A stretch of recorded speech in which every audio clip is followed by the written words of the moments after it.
Radhe Radhe everyone, कैसे हैं आप सब। स्वागत है आपका आपके अपने YouTube channel Radha Krishna academy Yamunanagar पर। चलिए जल्दी से कमेंट करके मुझे एक बार ये बता दीजिए, सबको वॉइस क्लियर है, कोई डाउट या कोई प्रॉब्लम तो नहीं है यहाँ पर। चलिए बहुत बढ़िया। तो चलिए स्टूडेंट्स शुरू करते हैं आज का सेशन और स्टार्ट करेंगे भाई आज से हम ग्रुप डी के लिए मिक्स क्वेश्चन, जिसमें हर एक टॉपिक आ जाए, डेली हमारा हर एक टॉपिक से टच बना रहे और हम मिक्स क्वेश्चन को बहुत ही अच्छे तरीके से कवर कर पाएँ। तो स्टार्ट करते हैं भाई आज का अपना पहला क्वेश्चन। उम्मीद करती हूँ कि आपकी तैयारी बहुत अच्छी चल रही होगी, है ना, क्योंकि पेपर बहुत ही नज़दीक है। तो स्टार्ट करते हैं, देखते हैं कि आप क्या रिजल्ट्स दोगे क्वेश्चंस के। चलिए जी, क्वेश्चन क्या है। एक संख्या में से, क्वेश्चन लिख लें, एक संख्या में से जब 15 घटाया जाता है, 15 घटाया जाता है, तो वह यह घटकर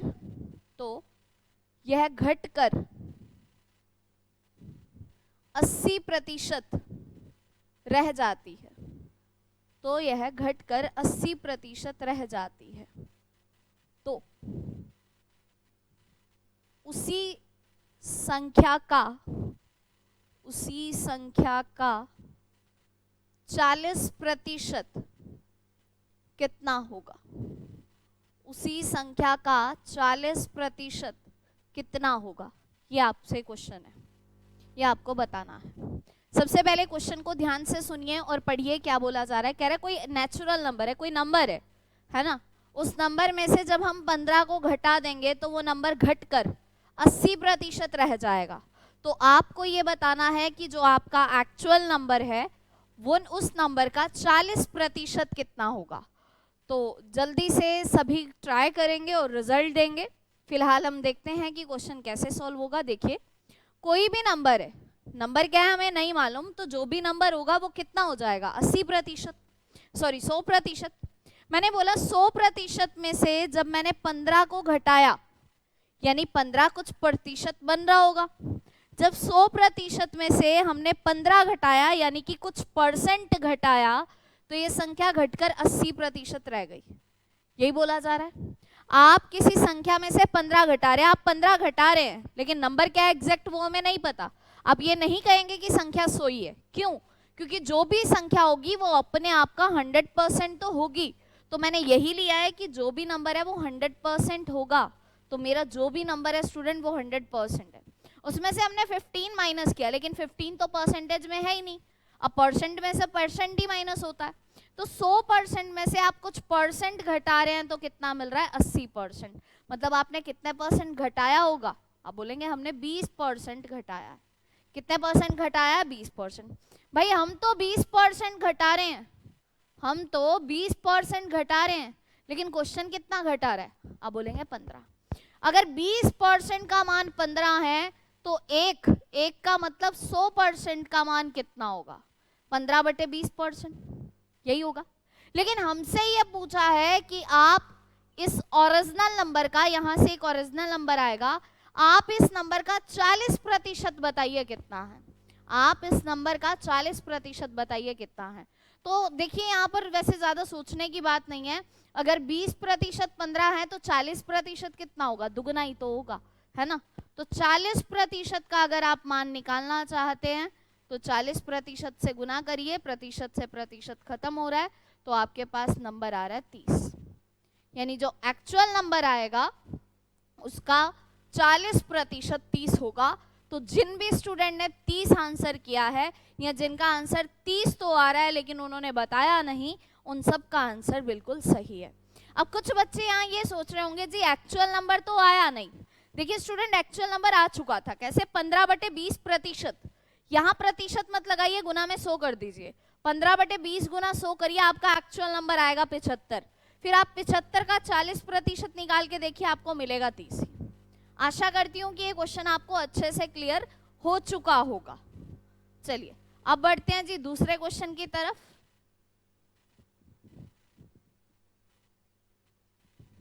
सेकेंड क्वेश्चन की तरफ बढ़ेंगे।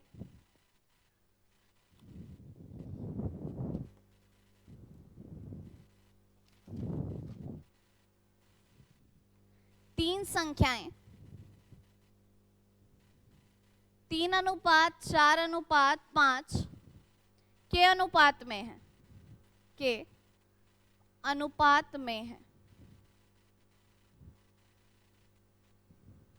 यदि सबसे बड़ी,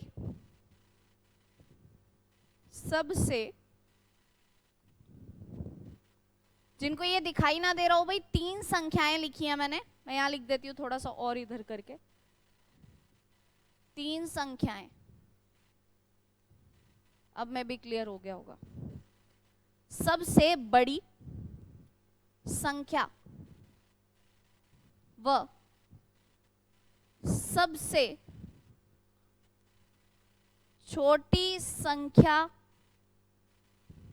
का योग, सबसे बड़ी संख्या और सबसे छोटी संख्या का योग दूसरी संख्या व 52 के योग के बराबर है, योग के बराबर है। तो सबसे छोटी संख्या ज्ञात करो, सबसे छोटी संख्या ज्ञात करो। ये आपका क्वेश्चन है, बहुत ही अच्छा क्वेश्चन है। देखिए ऑप्शन है 39, सेकंड ऑप्शन है 40, थर्ड ऑप्शन है 35, फोर्थ ऑप्शन है 41। विच वन करेक्ट, ये आपसे पूछा गया है। तो देखिए क्वेश्चन बहुत आसान है। क्या बोला जा रहा है, कोई तीन नंबर है जो कि 3:4:5 के रेशो में है। बोला जा रहा है कि यदि सबसे बड़ी संख्या और सबसे छोटी संख्या का योग दूसरी संख्या और 52 के योग के बराबर है, तो आपको स्मॉलेस्ट नंबर बताना है इनमें से क्या है। तो यहां पर देखिए क्या होगा, देखिए 3:4:5। अब रेशियो का मतलब ये नहीं है कि पहला नंबर एग्जैक्ट 3 ही है। इसका मतलब है कि पहला नंबर जो भी होगा वो 3 यूनिट, दूसरा नंबर जो भी होगा वो 4 यूनिट, और तीसरा नंबर जो भी होगा वो 5 यूनिट। क्लियर है सबको, ये चीज सबको पता है, ठीक है। बोला जा रहा है सबसे बड़े और सबसे छोटे का योग, सबसे बड़ा तो 5 यूनिट है और सबसे छोटा 3 यूनिट है। कह रहे हैं इन दोनों का सम दूसरी संख्या यानी 4 यूनिट और 52 के योग के बराबर है। ऐसा बोला जा रहा है ये दोनों आपस में बराबर है। मैं फिर से बता रही हूं, सबसे बड़ी संख्या और सबसे छोटी संख्या का योग दूसरी संख्या और 52 के योग के बराबर है। तो मैंने दोनों को प्लस किया और इक्वल में रखा है क्योंकि ऐसा एग्जामिनर ने बोला हुआ था। अब हम ऐसा करते हैं, ये तो हो गया 8x, 4x को इधर ले आइए, नेगेटिव हो जाएगा। अब ये आ गया 4x इक्वल्स टू 52, तो x का वैल्यू आएगा स्टूडेंट 52/4 यानी कि 13। तो भाई x का वैल्यू तो आ रहा है 13। आपसे पूछा गया है सबसे छोटा नंबर बताइए क्या है, तो आप खुद से बताइए 3, 4 और 5 में सबसे छोटा कौन है, आप बोलेंगे 3। अगर एक x का मान 13 है तो 3x का मान कितना होना चाहिए, आप बोलेंगे 39। ये आपका करेक्ट आंसर है 39। और ऑप्शन नंबर 1 यानी कि ए करेक्ट है। बताइए जी, क्लियर है सबको। ये सेकंड क्वेश्चन है आज का हमारा। बढ़ते हैं अब थर्ड क्वेश्चन की तरफ, ठीक है। तो चलिए अब आगे की तरफ बढ़ते हैं। अब थर्ड क्वेश्चन लेंगे। अब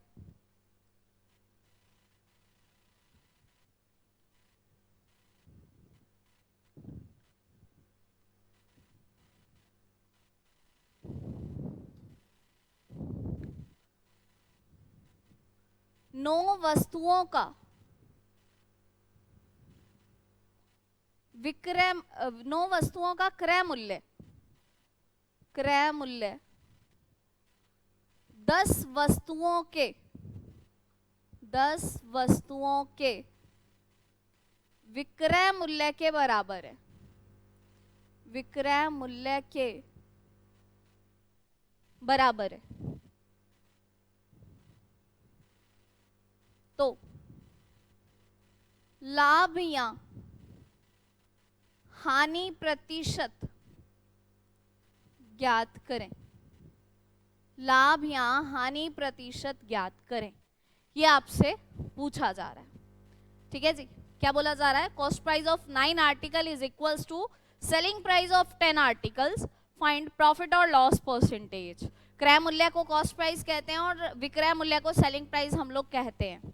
तो देखिए होता क्या है, यहाँ पर बोला जा रहा है 9 आर्टिकल की कॉस्ट बराबर है 10 आर्टिकल के सेलिंग प्राइस के। 9 आर्टिकल की कॉस्ट बराबर है 10 आर्टिकल के सेलिंग प्राइस के। तो कॉस्ट प्राइस को यहीं रखिए, सेलिंग प्राइस को इधर ले आइए। या फिर आप डायरेक्टली इतना मत सोचिए, सीधा सीधा कॉस्ट प्राइस और सेलिंग प्राइस का रेशियो बनाइए। कॉस्ट प्राइस और सेलिंग प्राइस का देखिए, मैंने आपको ये काफी बार बताई है बातें कि सामने वाली ठीक बराबर में जो वैल्यू दी होती है ना, वो रियल वैल्यू होती है।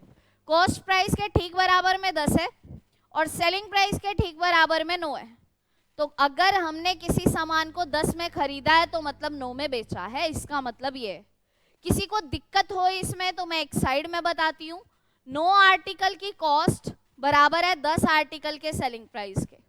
आप वही काम करिए, कॉस्ट को यहीं रखिए, सेलिंग प्राइस की साइड बदलिए, 10 यही रहेगा, 9 की साइड बदल जाएगी। तो कॉस्ट प्राइस के सामने आपको 10 नजर आ रहा है और सेलिंग प्राइस के सामने आपको यहाँ पर 9 नजर आ रहा है। मैं यही चीज आपसे कह रही हूँ कि बार बार लिख के देखने की जरूरत नहीं है। ध्यान रखिए, बराबर में जो ठीक बराबर में वैल्यू दी होगी वही हमारा क्या होगा, रियल वैल्यू होगा। तो सोचिए, सही आ रहा है जिनका आंसर 10% आ रहा है। हमने कोई सामान 10 में खरीद कर 9 में बेच दिया, यानी कि हमने यहाँ से लॉस उठाया एक का, कितने पर, 10 पर, गुना 100। अब जो भी आपको प्रॉफिट होगा या जो भी आपको लॉस होगा, वो ध्यान रहे होगा हमेशा कॉस्ट पर, होगा हमेशा खरीदे गए भाव पर। तो क्या है खरीदा गया भाव? 10। एक की हानि हुई 10 पर गुना 100, प्रतिशत में बदलना है तो गुना 100 तो बनता ही है लगाना, है ना। तो आपका आंसर है जी 10% का लॉस। बताइए, क्लियर है सबको?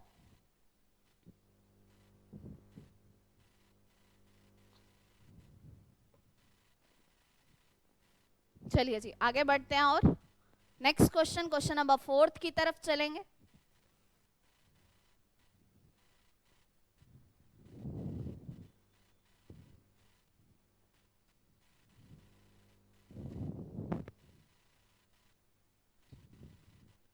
चार वस्तुओं की खरीद पर, 4 वस्तुओं की खरीद पर एक वस्तु मुफ्त में मिलती है, मुफ्त में मिलती है,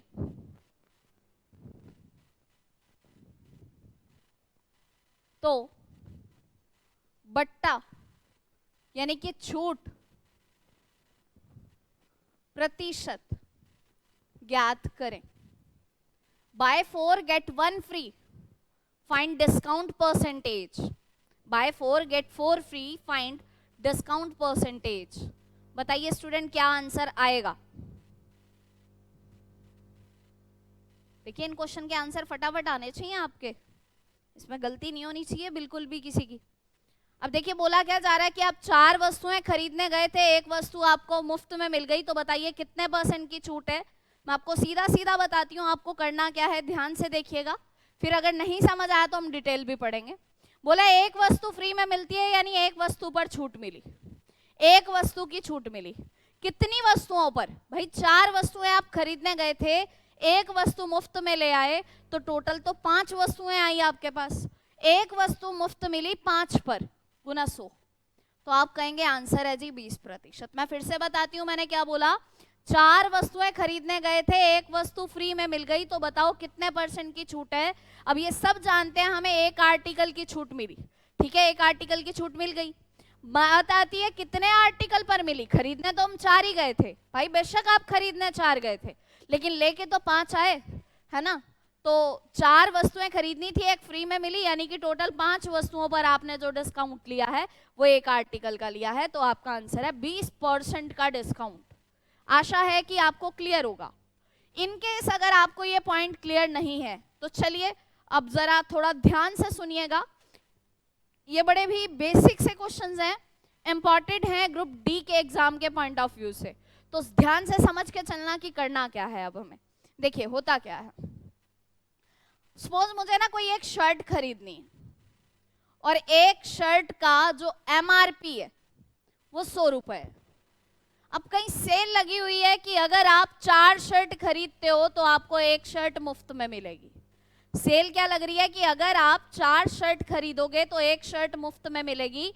तो मैंने सुना कि एक शर्ट 100 रुपए की है, तो ठीक है 4 शर्टें दे दो। अब दुकानदार कहता है कि अगर आप 4 लोगे ना तो 5वीं आपको लेनी पड़ेगी जो कि फ्री में है। तो ठीक है 5 शर्ट का MRP कितना होना चाहिए बताओ। अगर एक शर्ट का 100 रुपए तो 5 शर्ट का तो 500 रुपए। मतलब दुकानदार के लिए तो वो शर्ट रेडी की गई थी ना, शर्ट रेडी की गई तो उसके ऊपर कुछ तो कॉस्ट आई होगी, कुछ तो लागत लगी होगी। वो दुकानदार की हेडेक है ना, वो हमें फ्री में दे रहा है। तो मैंने क्या कहा कि अगर एक शर्ट 100 रुपए की तो 5 शर्टें बनेंगी जी 500 रुपए की। अब लेकिन दुकानदार 5 शर्ट दे रहा है, लेकिन मुझे 5 लेनी तो नहीं थी, मुझे तो 4 ही लेनी थी। अब जो पेमेंट आपको करनी होती है उसके लिए हम यूज करते हैं सेलिंग प्राइस का। जो सामान खरीदकर आप पैसा दुकानदार को दे देते हैं वो क्या होता है, आपका सेलिंग प्राइस होता है। तो मैंने बोला कि मुझे तो पैसा 4 ही शर्ट का देना होगा क्योंकि एक शर्ट तो फ्री में मिल रही है। तो मुझे पता चला कि 4 शर्ट का जो सेलिंग प्राइस है वो कितने रुपए हो जाएगा, 400 रुपए। मुझे तो दुकानदार को 400 रुपए देने हैं, लेकिन वो मुझे सामान दे रहा है 500 का। 500 का सामान देके 400 रुपए ले रहा है, मतलब 100 रुपए का तो डिस्काउंट ही दे रहा है वो। समझ आ गया ना, 100 का डिस्काउंट देगा वो MRP पर, और MRP कितना बन रहा है 500 गुना 100। तो भाई आपका जो आंसर आएगा ना वो सीधा सीधा आएगा 20%। या तो सीधा लिख लो, जिसे सीधा ना समझ आया हो ये 5 वाला रीजन क्या है वो मैंने आपको यहाँ डिटेल में समझा दिया। ठीक है जी, फिर से बता देती हूँ। एक शर्ट का MRP 100 रुपए है, हम 4 शर्टें लेने गए थे लेकिन ऑफर चल रहा था कि 4 शर्ट लोगे तो एक फ्री में मिलेगी, यानी 5 शर्ट का टोटल MRP 500 रुपए हो जाता है। लेकिन हमें दुकानदार को सिर्फ 4 ही शर्ट का पैसा देना था, यानी कि हम दुकानदार को पकड़ाएंगे कितने रुपए, 400 रुपए। सामान है मेरे हाथ में 500 का, लेकिन पेमेंट की है 400 रुपए की, तो 100 रुपए छूट गए ना। 100 रुपए का छूट मिल गया मुझे 500 रुपए पर गुना 100। आंसर है 20% की छूट। ठीक है जी, चलिए आगे बढ़ते हैं 5th क्वेश्चन की तरफ।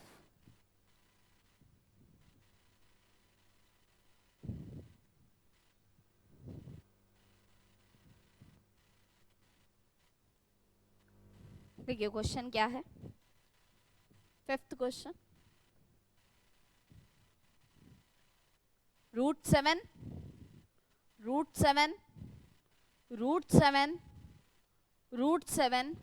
Up to infinity. सॉल्व करिए और बताइए क्या आएगा। इसे सॉल्व करना है और बताना है क्या आएगा। तो ध्यान रहे स्टूडेंट, जब भी बीच में कोई साइन ना हो और चीजें अप टू इन्फिनिटी तक जाएं तो आंसर वही होगा जो अंदर लिखा हुआ है। शर्त यह है कि सेम चीज चलनी चाहिए, 7 7 7 चल रहा है तो आंसर यही है 7। ठीक है, इसके ऊपर ना मैंने आपको एक शॉर्ट वीडियो भी बना के दी थी, लेकिन उसमें एक स्टूडेंट का डाउट था कि ये कैसे पॉसिबल है। तो मैं थोड़ा सा वो बताती हूँ आपको, ध्यान से सुनना कि ये कैसे पॉसिबल है, ऐसा कैसे हो गया। तो देखो ये क्वेश्चन था √7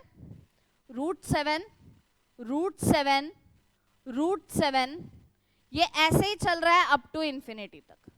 अब इसे अगर आप सॉल्व करने बैठोगे तो क्या कहोगे। देखो ये ऐसा कुछ करना नहीं है जो मैं बता रही हूँ, लेकिन डाउट क्लियर करना भी बहुत जरूरी है, तो वो डाउट क्लियर कर रही हूँ। इस पूरे को x के इक्वल मान लीजिए, इस पूरे को x के इक्वल मान लीजिए। अगर मुझे किसी क्वेश्चन को इस टाइप के सॉल्व करना है तो अपना सबसे पहला काम होगा कि इसके ऊपर से ये स्क्वायर रूट वाले साइन तो हट जाए। ये तो सबसे पहला मोटिव होगा कि इसके ऊपर से ये जो स्क्वायर रूट के साइन चल रहे हैं ये हट जाएं। स्क्वायर रूट के साइन हटाने हैं ना स्टूडेंट, तो स्क्वायरिंग बोथ साइड कर दो, दोनों तरफ वर्क कर दो। ऐसा करने से स्क्वायर से स्क्वायर रूट तो खत्म हो जाएगा, स्क्वायर से स्क्वायर रूट खत्म हो गया, बचा क्या एक्स स्क्वायर मतलब x इंटू एक्स बराबर 7। अब आगे क्या बचेगा, √7 अप टू इन्फिनिटी। मतलब ये कभी खत्म नहीं होगा, ये कंटिन्यू ऐसे ही चल रहा है। इन्फिनिटी का मतलब कभी खत्म होने ही नहीं वाला। ये कितनी बार चल रहा है आप इसे बता भी नहीं पाओगे। बात समझ गए। तो मैंने इसे बोला x इंटू एक्स बराबर 7। इस पूरे की जगह आप x लिख सकते हैं, x से x खत्म हो गया तो आप बोलेंगे रिजल्ट इज 7। अब बात आती है जब हर बार रिजल्ट यही आना है तो मैं इतना तामझाम करके क्यों देखूं, समझ गए ना आप? तो हम इतना सब कुछ करके क्यों देखें? इसलिए मैंने आपको बोला कि अगर आपके पास कोई भी ऐसा क्वेश्चन आ जाए लेकिन बीच में सेम सीक्वेंस में चीजें चल रही हो तो रिजल्ट आपका सेम रहेगा, कितना? 7। मान लेते हैं मेरे पास कुछ ऐसा है, ऐसा कुछ दे दिया √5 √5 √5, ये ऐसे ही चल रहा है इन्फिनिटी तक, तो अपने को टेंशन नहीं लेनी, बीच में कोई साइन नहीं है, ऐसे ही चल रहा है, बहुत बढ़िया। तो आंसर आएगा 5। हो गई ना बात क्लियर? तो अगर आपके पास ऐसा कुछ भी आपको मिल जाए तो आप इस सीक्वेंस से आंसर दे सकते हैं। ये पूरा डिटेल है जो कि आपको नोट करने की जरूरत तो नहीं है, ये उन स्टूडेंट के लिए है जिनको डाउट हो कि ये कैसे पॉसिबल हुआ, तो ये इस तरीके से पॉसिबल हुआ। देखिए मैथ्स में कोई ट्रिक वगैरह नहीं होती है, सब कुछ एक स्मार्ट अप्रोच के अकॉर्डिंग चलता है, और जो स्मार्ट अप्रोच होती है वो क्या होती है, जब हम एक ही चीज को करते आ रहे हैं एंड में आगे एक ही रिजल्ट बार बार दिखाई पड़ता है, तो हम कह देते हैं कि ये आपका ट्रिक है, ये आपका शॉर्टकट है। समझ गए? तो ज्यादा ट्रिक के चक्कर में पड़ना नहीं है हम लोगों को, ठीक है? स्मार्ट अप्रोच चाहिए होगी हमें, तो उसके पीछे भी रीजंस होते हैं, वो मैंने आपको इस क्वेश्चन के अंदर क्लियर जो है वो कर दिया। तो क्वेश्चन नंबर 6 की तरफ चलते हैं भाई। बताओ भाई जल्दी से, समझ आ रहा ना सबको? कुछ ऐसा तो नहीं जो क्लियर नहीं हो रहा? 6th क्वेश्चन है भाई आज का। कुछ रुपए 10 वर्षों में 3.5 गुना हो जाते हैं, 3.5 गुना हो जाते हैं, तो साधारण ब्याज की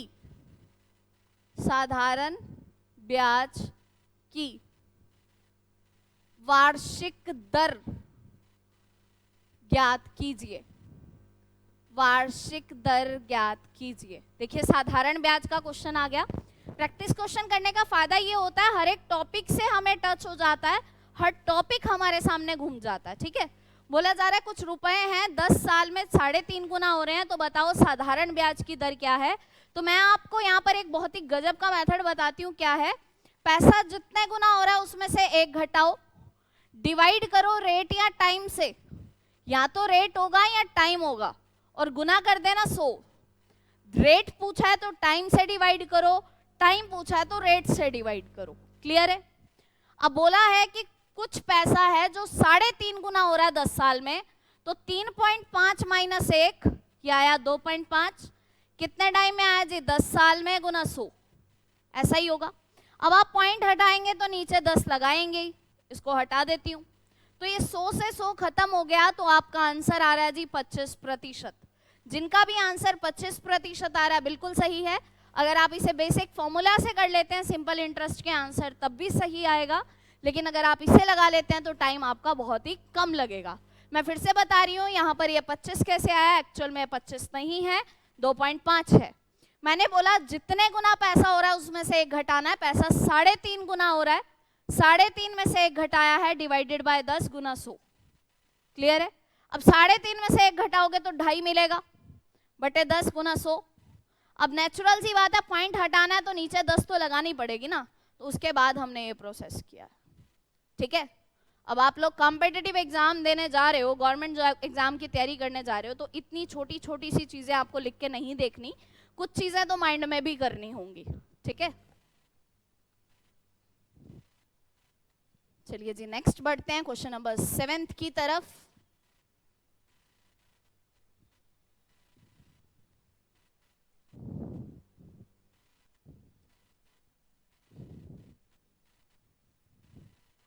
किसी राशि का साधारण ब्याज, किसी राशि का मिश्र धन, किसी राशि का मिश्र धन यानी कि अमाउंट, साधारण ब्याज का 11/3 गुना है, 11/3 गुना है। यदि साधारण ब्याज यदि साधारण ब्याज यानी कि सिंपल इंटरेस्ट 3600 रुपए है, 3600 रुपए है, तो मूलधन ज्ञात कीजिए, मूलधन ज्ञात कीजिए। ये आपसे क्वेश्चन, मूलधन और मिश्र धन, आप मूलधन भी बताइएगा और मिश्र धन भी, यानी कि प्रिंसिपल और अमाउंट आपको दोनों बताने हैं।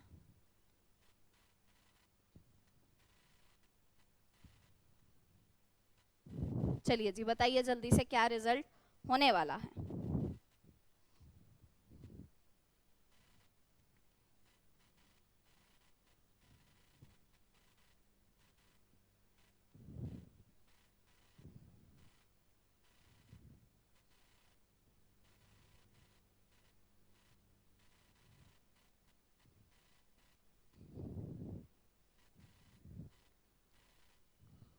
चलिए देखते हैं क्या बोल रहा है। बोल रहा है जो मिश्र धन है ना वो साधारण ब्याज का 11/3 है गुना है। इसका मतलब मिश्र धन और साधारण ब्याज यानी कि अमाउंट और सिंपल इंटरेस्ट का रेशियो आपको गिवन है कितना, 11:3। 11:3। देखिए ये कॉमन सेंस होगी कि अमाउंट ज्यादा होगा और ब्याज कम होगा, है ना। अमाउंट क्या होता है, मिश्र धन क्या होता है, मैं पहले वो बता देती हूँ आपको। मिश्र धन का मतलब होता है जी मूलधन जमा ब्याज यानी प्रिंसिपल प्लस इंटरेस्ट। ये चीज सबको मालूम होगी। तो इंटरेस्ट में प्रिंसिपल ऐड हुआ होगा या प्रिंसिपल में इंटरेस्ट ऐड हुआ होगा तब मूलधन मिश्र धन आया होगा, यानी तब अमाउंट आया होगा। इसलिए मैं कह रही हूँ कि अमाउंट ज्यादा होगा सिंपल इंटरेस्ट के कंपैरिजन में। ठीक है जी। अगर किसी को फिर भी चीजें ना समझ आई हो तो आप ऐसा कह सकते हैं जो मिश्र धन है वो सिंपल इंटरेस्ट का 11/3 है। सिंपल अमाउंट को यहीं रहने दो, मिश्र धन को यहीं रहने दो, सिंपल इंटरेस्ट नीचे ले आओ तो ये आया 11/3। रेशियो यही बनेगा। ठीक है जी। मतलब अगर आपका अमाउंट 11 है, रेशियो ही बना लेते हैं हम लोग यहाँ। अगर आपका अमाउंट 11 है और इंटरेस्ट 3 है तो प्रिंसिपल कितना रहा होगा। आप 3 में ऐसा क्या ऐड करो कि 11 बन जाए। अब आप बोलोगे 8 ऐड किया होगा। बोलिए क्लियर है ये 8 कैसे आया। मैं फिर से बता रही हूँ, ब्याज में मूलधन जुड़ेगा तो मिश्र धन बनेगा। ब्याज मुझे पता है 3 में ऐसा क्या जोड़ूं कि 11 आ जाए। अब आपने बोला 3 में 8 जोड़ दो तो 11 आ जाएगा। क्वेश्चन के अंदर आपको इंटरेस्ट दिया गया है 3600। अपने पास कितना इंटरेस्ट 3600। 3 यूनिट का वैल्यू 3600। 1 यूनिट का वैल्यू कितना होगा, डिवाइड करिए 1200। 1 यूनिट का वैल्यू कितना होगा स्टूडेंट 1200। क्लियर है जी इतनी सी बात। आपसे पूछा है कि मूलधन कितना होगा। मूलधन है जी 8 यूनिट। अगर 1 यूनिट 1200 है तो 8 यूनिट 9600 होगा। आपसे पूछा है मिश्र धन कितना होगा, तो मिश्र धन कितना है 11। अगर 1 यूनिट का मान 1200 है तो 11 यूनिट का मान 13,200 रुपए होगा। ये आपका रिजल्ट है। किसी को ना समझ आया हो मैं फिर से बताती हूँ। सबसे पहले मैंने बोला कि जो मिश्र धन है वो साधारण ब्याज का 11/3 गुना है। आप मिश्र धन और साधारण ब्याज का रेशियो बना सकते हैं 11/3। ऐसा करके देखेंगे टोटली टाइम वेस्ट है। आप सीधा सीधा जानिए कि अमाउंट हमेशा इंटरेस्ट से ज्यादा होगा। इसलिए 11/3 में से एक हिस्सा मैंने सिंपल इंटरेस्ट को दिया है और दूसरा किसको दे दिया, अमाउंट को। अब अमाउंट होता क्या है, अमाउंट होता है प्रिंसिपल प्लस इंटरेस्ट, मूलधन जमा ब्याज। अब ब्याज तो अपने पास है 3 का और अमाउंट भी है अपने पास 11 का। 3 में ऐसा क्या जोड़ू कि 11 बने, तो आपने बोला 8। मैं कह रही हूं कि 3 यूनिट का मान 3600 दिया है यानी 1 यूनिट का मान 1200। मूलधन पूछा है तो 8 यूनिट का मान 9600 और मिश्र धन पूछा तो 11 यूनिट का मान 13,200। ये आपका रिजल्ट है। बताइए क्लियर है सबको। अब बढ़ते हैं जी नेक्स्ट क्वेश्चन की तरफ। Question number 8।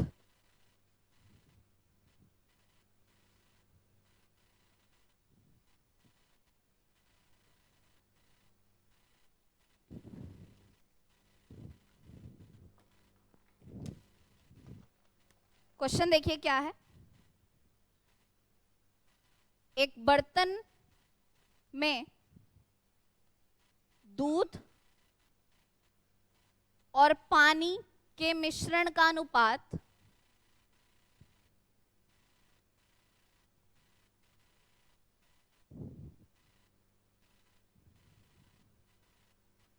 3:2 है। बर्तन में 20 लीटर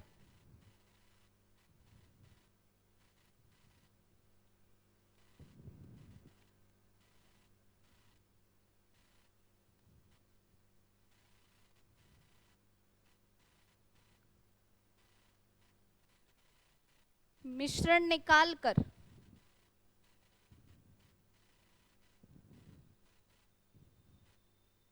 उतना ही पानी मिला दिया जाता है,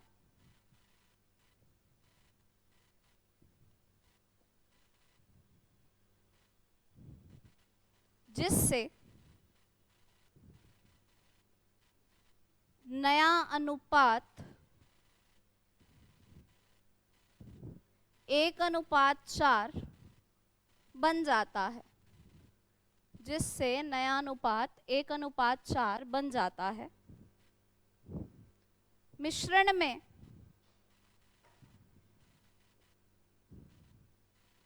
दूध व पानी की कुल मात्रा बताइए। ये क्वेश्चन है स्टूडेंट आपके पास, अच्छा क्वेश्चन है, मिक्सचर एंड एलिगेशन का है, बहुत ही अच्छे कॉन्सेप्ट पर है। तो पहले क्वेश्चन को ध्यान से पढ़ लें कि बोला क्या जा रहा है। बोला जा रहा है एक कंटेनर है जिसके अंदर मिल्क और वाटर का रेशो 3:2 है। इसके अंदर से हमने 20 लीटर मिक्सचर को निकाला है और उसकी जगह उतना ही पानी ऐड किया है। कहने का मतलब कि इस मिक्सचर के अंदर 20 लीटर पानी को ऐड किया है। जब हम इसमें 20 लीटर पानी ऐड करते हैं तो नया रेशो 1:4 बन जाता है। तो आप दूध और पानी का जो टोटल मिक्सचर है वो बताइए कितने का है। तो चलिए शुरू करते हैं, होगा कैसे। कॉन्सेप्ट को बड़े ध्यान से समझिएगा। मिल्क और वाटर का रेशो है 3:2। ये क्या है? इनिशियल रेशो है, यानी स्टार्टिंग वाला रेशो है। अब जो न्यू रेशो आया वो आया 1:4। जो न्यू रेशो आया स्टूडेंट वो कितना आया? 1:4। बस आप इतना ध्यान रखिए क्या मिलाया है, कितना में क्या मिलाया है? पानी मिलाया है। अगर आपको इसके अंदर पानी मिलाना है तो पानी की क्वांटिटी चेंज होनी चाहिए थी, लेकिन मिल्क की क्वांटिटी सेम रहनी चाहिए थी। क्या मिलाया है स्टूडेंट इसके अंदर? पानी। पानी मिलाया तो दूध की क्वांटिटी सेम होगी, और अगर दूध मिलाया होता तो पानी की क्वांटिटी हम सेम कर देते। लेकिन यहाँ पर पानी मिलाया है, बोला है कि इसमें पानी मिला दिया गया, उतना ही पानी मिला दिया गया। कितना? 20 लीटर। 20 लीटर पानी मिलाया गया। अगर इसमें पानी मिलाया गया तो दूध की क्वांटिटी को सेम करें। दूध की क्वांटिटी यहाँ सेम है नहीं, सेम कर दो, 3 बना दो इसको। 3 बनाने के लिए भाई 3 गुना तो करना पड़ेगा। अब आपको बोलोगे मिल्क और वाटर का जो इनिशियल रेशो था ना वो तो 3:2 है, लेकिन जो न्यू रेशो आया वो 3:12 आया। बोलिए जी क्लियर है? न्यू रेशो कितना आया? 3:12 आया। कोई दिक्कत तो नहीं होगी। अब देखिए यहाँ मिल्क की क्वांटिटी सेम हो गई। कह रहे जी पानी मिलाया, अगर पानी मिलाया तो देखो पानी में क्या चेंज आया। पानी पहले 2 यूनिट हुआ करता था, आज 12 यूनिट हो गया। हमने कितना पानी मिला दिया? आप बोलेंगे 10 यूनिट। हमारे अकॉर्डिंग कितना पानी मिला? 10 यूनिट। 10 यूनिट का मान है जी कितना? 20 लीटर। तो भाई 1 यूनिट का मान हुआ 2 लीटर। 1 यूनिट का मान कितना हो गया? 2 लीटर। यहां तक पहले मुझे बता दे कोई दिक्कत है क्या? आपसे पूछा क्या जा रहा है ये सुनिए। पहले आपसे पूछा है कि दूध और पानी की कुल मात्रा बताइए। अगर आप दूध और पानी की कुल मात्रा देखेंगे तो दूध और पानी की कुल मात्रा हो गई 3 और 2 5। 3 और 2 5, 5 यूनिट का मान हो गया 10 लीटर।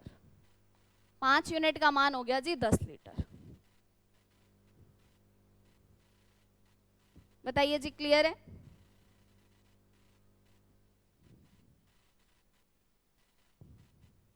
अगर आपसे कहता, ध्यान से सुनिएगा, दूध और मिश्रण में दूध और पानी की मात्रा बताइए। सॉरी, यहां आपसे जो मात्रा पूछी गई है ना, ये सुनिएगा जरा ध्यान से।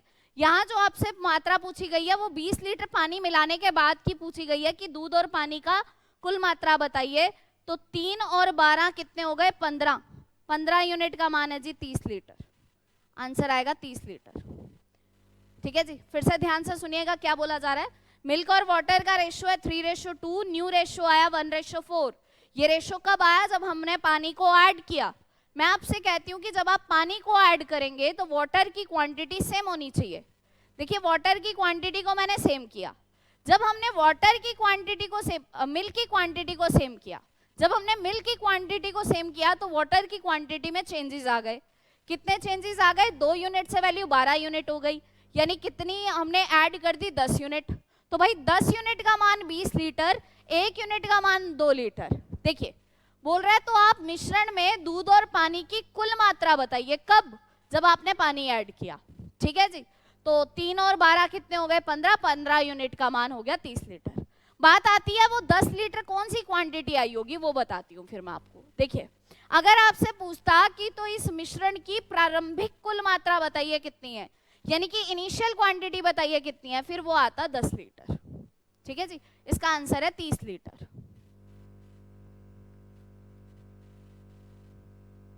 चलिए जी नेक्स्ट की तरफ बढ़ते हैं।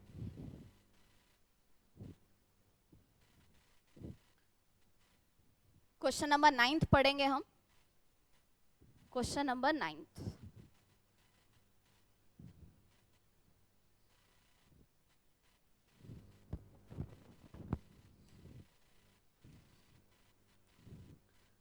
अगर कोई धन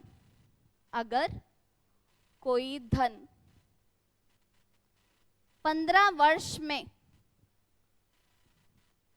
चक्रवृद्धि ब्याज की दर से, यानी कंपाउंड इंटरेस्ट से,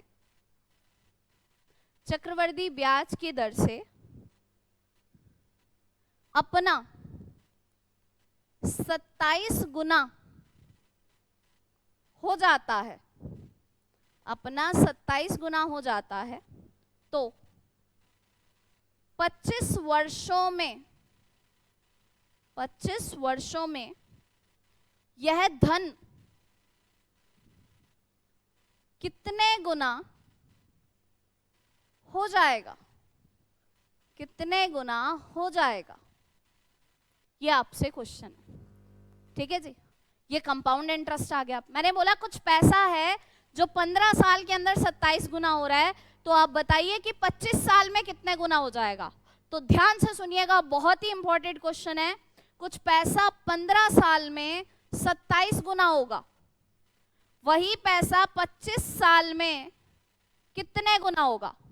तो मैंने आपको ये अप्रोच क्लास में भी सिखाई थी कि यहाँ चलेगा हमेशा टेबल, यानी कि पहाड़ा, और यहाँ चलती है स्टूडेंट हमेशा पावर। यहाँ चलती है हमेशा क्या? पावर। अब ये टेबल किसका है आपको ये पता करना है। बताइए 15 और 25 किसके पहाड़े पर आते हैं? दोनों ही, 15 और 25। अब आप सोच रहे होंगे 15 और 25 तो 5 के पहाड़े पर आते हैं, तो भैया यहाँ पहाड़ा तो चल रहा है 5 का, पहाड़ा चल रहा है किसका? 5 का। टेबल चल रहा है 5 का। 5 का कितने गुना 15 होगा? आप बोलेंगे 3 गुना। तो भैया जितने गुना होगा ना उतनी ये किसी की पावर होगी। ये कितने गुना है? 3 गुना। तो क्या ये किसी की पावर 3 है? तो आप कहेंगे हाँ बिल्कुल है। किसकी? 3 की पावर 3। किसकी पावर है? 3 की पावर 3। 27 को तो आप कुछ और कह ही नहीं सकते, है ना। अब यहाँ पावर चल रही है 3 की और यहाँ टेबल चल रहा है 5 का। अगर ये 3 की कुछ पावर है तो ये भी 3 की ही कुछ पावर होगी। बिल्कुल सही आंसर दे रहे हैं 243। देखिए अगर आपके पास ये 3 की पावर है तो ये भी 3 की पावर होगी। जैसे ये 5 का टेबल चल रहा है तो ये भी 5 का ही टेबल चल रहा है। ये 3 गुना हुआ तो पावर 3 हो गई। ये कितने गुना होगा? 5 गुना। 5 का 5 गुना ही तो 25 होगा। देखो अगर ये 3 गुना था तो पावर 3 गुना हो गई, ये 5 गुना है तो पावर 5 हो जाएगी। 3 की पावर 5 यानी 243। ये आपका सही आंसर है 243। बताएंगे जल्दी से कमेंट करके। क्लियर है सबको? कोई ऐसी चीज तो नहीं जो समझ ना आई हो? मैं फिर से बताती हूँ, ईयर वाली साइड हमेशा टेबल लेके चलो और जितने गुना बोला है उस साइड हमेशा पावर लेके चलो। 15 साल और 25 साल, 15 और 25 दोनों सिर्फ और सिर्फ 5 के पहाड़े पर आते हैं। तो ये 5 ये 15, 5 गुना 5 25। मैंने बोला ये 5 का पहाड़ा चल रहा है, ये बात तो समझ आ गई। लेकिन ये 5 का कितने गुना 15 है? अब बोलेंगे 5 का 3 गुना 15 है। मैंने बोला जितने गुना होगा उतनी पावर चलेगी। ये किसकी पावर है? 27। ये 3 की पावर 3 है, ठीक है, मतलब यहाँ पावर चल रही है 3 की। ये 5 का 5 गुना है, तो ये 3 की पावर 5 होगी, 243। ठीक है जी। चलिए नेक्स्ट क्वेश्चन की तरफ बढ़ते हैं, क्वेश्चन नंबर 10th, जो कि आज का लास्ट क्वेश्चन रहेगा, और वो हम लेंगे टाइम एंड वर्क से। ठीक है जी। तो बताइएगा कि आपको जरा टॉपिक वाइज ही प्रैक्टिस करनी होगी या फिर मिक्स क्वेश्चन करें लास्ट के दिनों में। तो एक बार कमेंट में जरूर बताइएगा मुझे कि आप किस लेवल पर प्रिपरेशन करना चाहते हैं। क्वेश्चन नंबर 10th, ए की क्षमता बी से 80% अधिक है। ए की क्षमता बी से 80% अधिक है। ए किसी काम को 45 दिनों में करता है। 45 दिनों में करता है।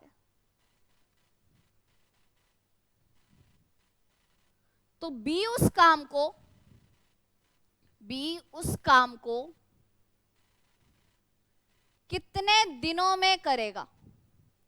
कितने दिनों में करेगा?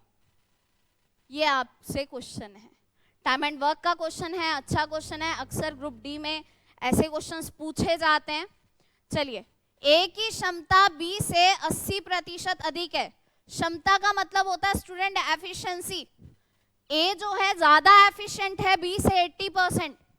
अब आप किसी को परसेंटेज नहीं आता तो आप कह सकते हैं कि अगर बी की कैपेबिलिटी 100% है तो ए की कैपेबिलिटी 180% है। अगर किसी को ऐसा ना करना हो तो देखिए 80% का वैल्यू होता है जी 4/5। ए की क्षमता ज्यादा है तो बी की क्षमता फिक्स होगी। फिक्स कितना है? 5। अगर बी की क्षमता 5 है तो ए की क्षमता 5 में 4 ज्यादा हो जाएगी या 9 हो जाएगी। समझ आ गया होगा।